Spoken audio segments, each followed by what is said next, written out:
Several years ago, I was sitting at a conference table in a meeting, and I looked down at where I was writing and taking notes. I about jumped out of my seat when I looked at my hands. I thought I saw my dad's hands. But he's old. Those can't be my hands. I'm not that old yet. Ever had one of those moments when the reality of aging just hits you over the head? This week we'll examine what God says about aging in His Word, because this is something almost all of us will face, either with a parent, a loved one, or ourselves, or all of the above. Before we begin, I'd like to point out a few key truths based on God's Word, and then you can print your homework for the week and look up some additional verses for your own personal growth. The first one is this: we should trust God in all things and depend on Him alone, not on ourselves.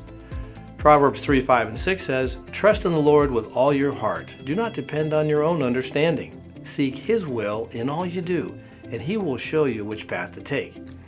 This is an overriding theme for our week. The second key truth is that we are to fear God and keep His commands. In Ecclesiastes 12:13b, Solomon said, "Here now is my final conclusion. Fear God and obey His commands, for this is everyone's duty." Now, Solomon was the wisest man who ever lived and the wealthiest too.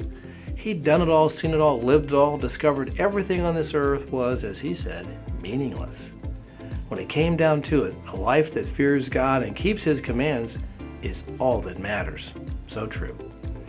The third key truth is that there is a time for everything. You know this one. It comes from Ecclesiastes 3:1, which says, "For everything there is a season, a time for every activity under heaven, a time to be born and a time to die."